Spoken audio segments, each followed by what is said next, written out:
This is Radhika Gaur with the session number 1 of your chapter Heredity and Evolution. तो अभी हम यहाँ पे अपना सेशन नंबर 1 डिस्कस करने वाले हैं in which we are going to discuss about variations. Actually, before starting this chapter, I just want to tell you what is heredity and evolution. Okay, so आपने कभी देखा है कि आप I mean to say जितने भी हम human beings हैं, जितने I mean to say even आप हो, तो आपके कुछ कैरेक्टर्स जो हैं वो आपके पेरेंट्स से मिलते होंगे, राइट? वो जो होते हैं वो हेरिडिटी की वजह से होते हैं, clear? And evolution that is जो प्रिमिटिव जनरेशन होती है, दैट इज जो सिंपल लाइफ वाली जनरेशंस थी, उनसे जितनी भी हमारी नेक्स्ट जनरेशंस आएंगी वो कुछ बेटर जनरेशन होंगी ना, ऑब्वियसली। दैट इज जो हमारे एंसेस्टर्स थे उनसे कॉम्प्लेक्स बॉडी डिजाइन हम रखते हैं, हमारी जो स्ट्रक्चर है वो उनसे बेटर होती है, तो वो हो गया इवोल्यूशन, क्लियर? तो अभी हम यहाँ पे as I told you that variation के बारे में डिस्कस करने वाले हैं। So let's start. The first thing is that when a body is born in a family, I mean to say when a baby is born in a family, everybody looks for his and her resemble to her father or mother. I mean to say यदि कोई भी baby किसी भी family में कोई baby born होता है तो ऑब्वियसली सबसे पहले क्या देखते हैं? सबसे पहले देखते हैं कि क्या ये इसका कुछ रिसेम्बल्स इसके फादर मदर से है, दैट इज कुछ मैचिंग है कि इसकी फादर और मदर की स्ट्रक्चर में एंड बेबी की स्ट्रक्चर में। एक्चुअली ऐसा क्यों दिखते हैं? Because heredity deals with the resemblance and differences और वेरिएशन अमंग रिलेटेड ऑर्गेनिज्म, क्योंकि वो हेरिडिटी होती है जो डील करती है with resemblance, differences and variation among related organism, clear? That is यदि फादर या मदर के कुछ रिसेम्बलेंस बेबी में देखने को मिल रहे हैं तो वो किसकी वजह से हुए? हेरिडिटी की वजह से, क्योंकि हेरिडिटी की वजह से ही वो जो रिसेम्बलेंस है, डिफरेंसेस हैं या फिर वेरिएशंस हैं वो क्रिएट होते हैं, क्लियर? अब बताती है जेनेटिक्स क्या होता है। The biological science which deals with the mechanism of heredity or inheritance and cause of variation within same species or between different species is termed as genetics. Genetics क्या होता है? एक बायोलॉजिकल साइंस जिसमें हम heredity के mechanism के बारे में स्टडी करते हैं, इनहेरिटेंस के बारे में स्टडी करते हैं और कॉज ऑफ वेरिएशन के बारे में स्टडी करते हैं। Cause of variation same species का भी हो सकता है या फिर डिफरेंट स्पीसीज के बीच में भी हो सकता है। तो ये सारी स्टडीज हम जिस साइंस में करते हैं उसे हम जेनेटिक्स बोलते हैं, clear? That the biological science which deals with the mechanism of heredity और inheritance and cause of variation within same species और between different species is termed as genetics, clear? Genetics के बारे में study किया हमने, तो वहां पे हमने एक चीज पढ़ी कि ये जो जेनेटिक्स है उसमें हेरिडिटी की आई मीन टू स्टडी करते हैं। स्टार्टिंग में मैंने एग्जांपल के थ्रू आपको बताया भी हेरिडिटी होता क्या है। So now let's discuss it with the definition. So heredity की डेफिनेशन क्या होगी? द ट्रांसमिशन ऑफ कैरेक्टर्स और traits from one generation to other is known as inheritance और we can say heredity. That is जो characters हैं, जो traits हैं, characters को ही हम ट्रेट्स बोलते हैं, क्लियर? आप जब इवोल्यूशन एंड हेरिडिटी चैप्टर पढ़ते हो तो वहां पे आप नॉर्मली ट्रेट्स वर्ड यूज होता हुआ काफी टाइम्स पाओगे। तो जो ट्रेट्स है उसका मीनिंग होता है कैरेक्टर्स, क्लियर? तो जो कैरेक्टर्स है, जो ट्रेट्स है, उनका ट्रांसमिशन होना one generation to another, clear? एक जनरेशन से दूसरी जनरेशन में जो ट्रेट्स है उनका ट्रांसमिशन होना, उसी को हम क्या बोलते हैं? हेरिडिटी बोलते हैं। और हेरिडिटी को ही हम इनहेरिटेंस भी बोल सकते हैं, clear? That the transmission of characters or traits from one generation to other is known as inheritance or we can say heredity. अब बात आती है, हमने चैप्टर स्टार्ट करा था, आई मीन से सेक्शन स्टार्ट किया था विद द वर्ड वेरिएशंस। तो वेरिएशंस होते क्या हैं? Actually, the differences in the characters or we can say traits among the individual of a species are called variation. That is, एक ही species के different individuals हैं हमारे पास, क्लियर? लेकिन हर individuals में कुछ ना कुछ डिफरेंसेस होते हैं, उनके कैरेक्टर्स में, उनके ट्रेट्स में कुछ ना कुछ डिफरेंसेस देखने को हमें मिलते हैं। वही क्या होते हैं? वही हमारे वेरिएशंस होते हैं, क्लियर? वेरिएशंस का मीनिंग तो आपको पता है, जो डिफरेंट चीज हो, एक दूसरे से डिफर करे, तो वेरिएशंस क्या हुए? The difference in the characters among the individuals of a species are called variations. Variations are beneficial and necessary for organic evolution. Actually जो ये variations होते हैं ये organic evolution के लिए beneficial भी होते हैं और necessary भी होते हैं. क्यों होते हैं उसका रीजन अभी हम आपको बताएंगे, जब भी हम आपको बताएंगे कि वेरिएशंस की नीड क्या होती है। इन शॉर्ट आप इतना समझ सकते हो कि वेरिएशन यदि अवेलेबल हो तो स्पीसीज की एग्जिस्टेंस बनी रहती है। क्लियर?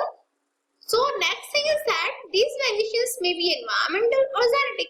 अब क्लियर है, जब वेरिएशंस आ रहे हैं तो ये जो वेरिएशंस हैं वो एनवायरनमेंट की वजह से भी क्रिएट हो सकते हैं और जेनेटिक्स की वजह से भी क्रिएट हो सकते हैं। क्लियर?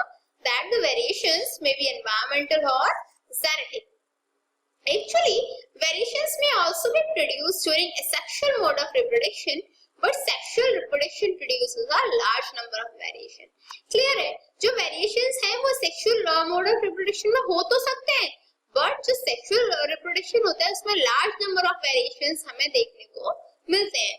यदि आपको याद हो, जब मैं आपको चैप्टर करा रही थी हाउ डू ऑर्गेनिज्म रिप्रोड्यूस, तो वहां पे मैंने आपको एक क्वेश्चन बताया था कि क्यों सेक्सुअल मोड ऑफ रिप्रोडक्शन जो है उससे सेक्सुअल मोड को बेटर माना गया है।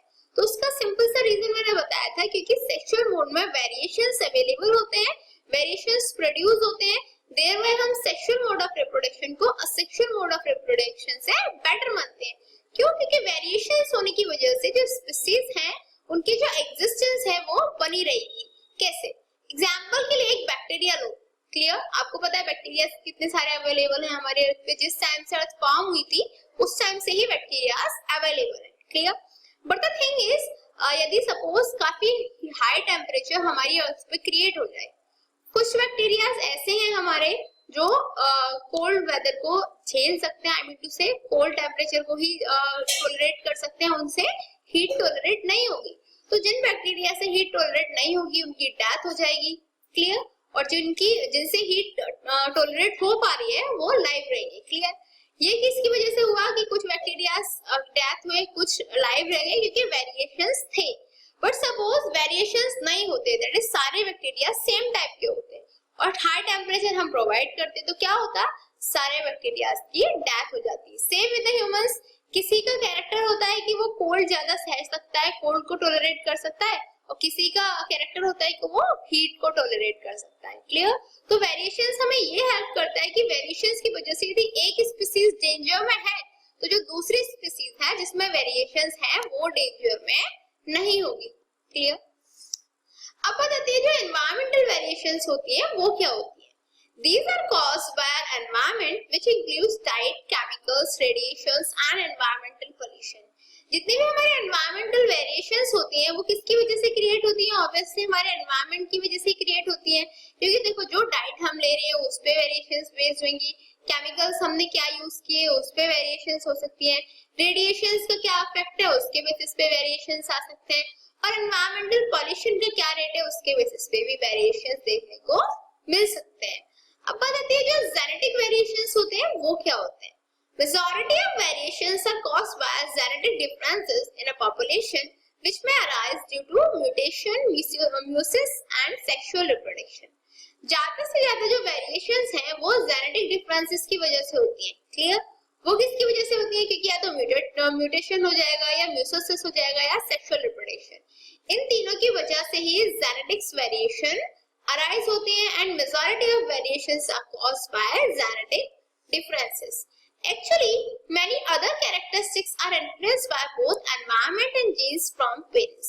Parents से और environment से जो genes हैं, ठीक है, उनमें काफी सारे जो characteristics हैं, वो influenced होते हैं.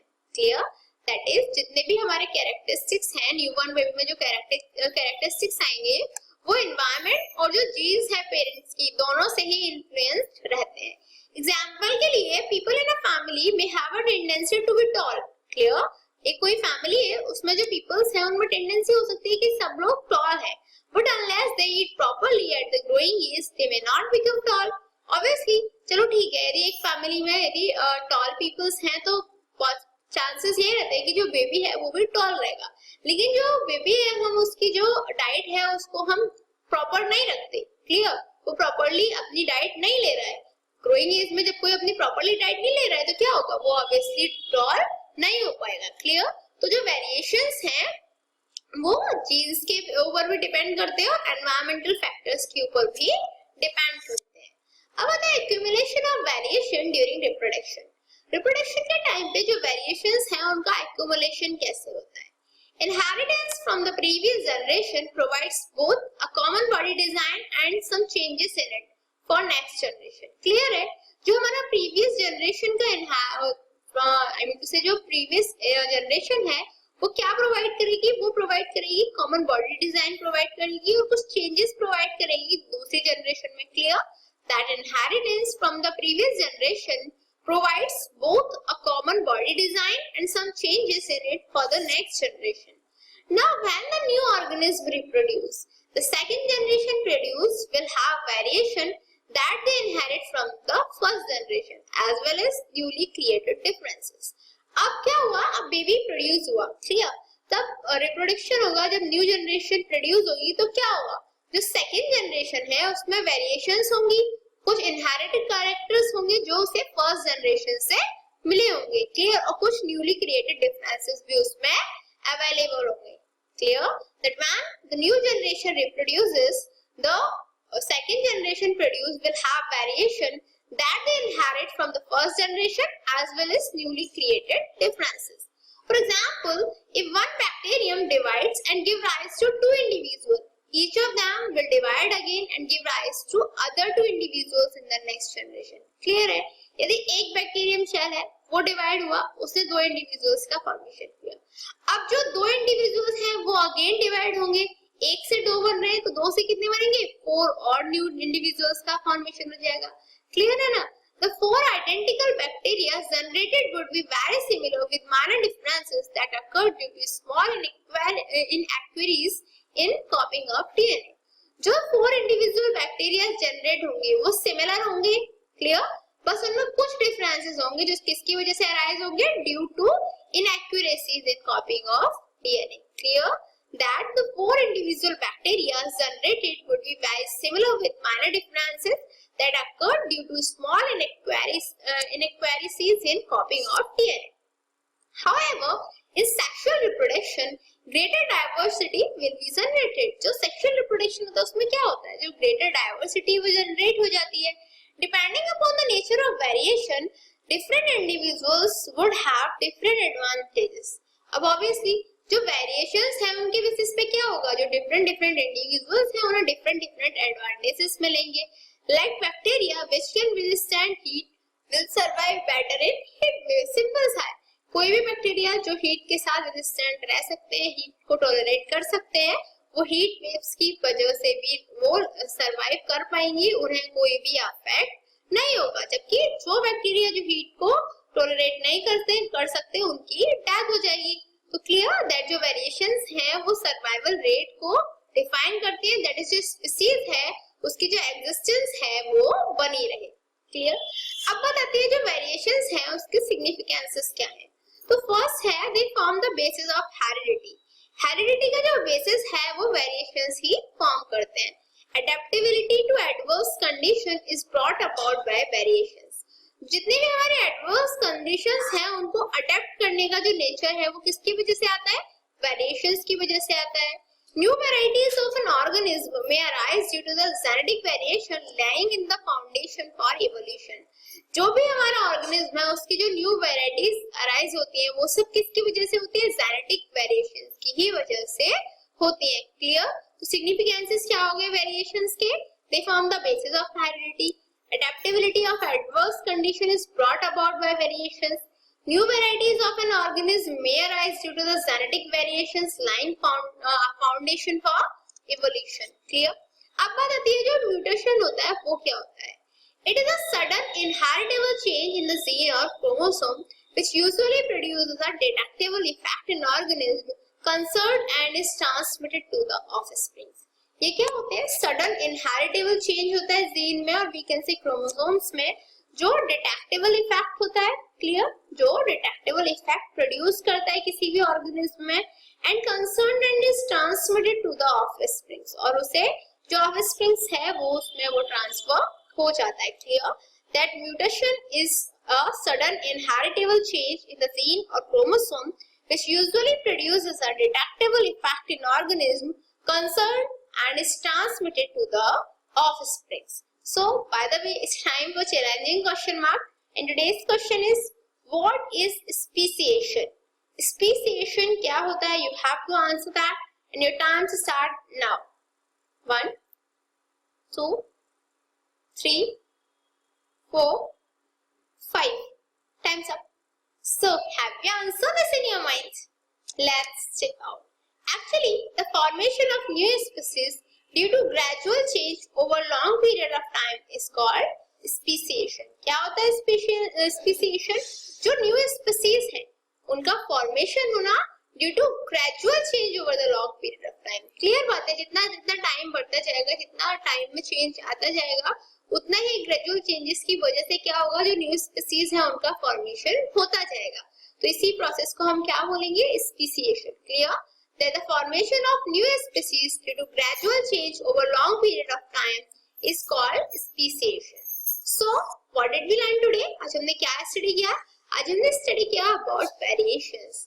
अबाउट वेरिएशंस हमने वहां पे समझा वेरिएशंस क्या होती है, क्यों अराइज होती है और क्यों वो यूजेबल रहती है.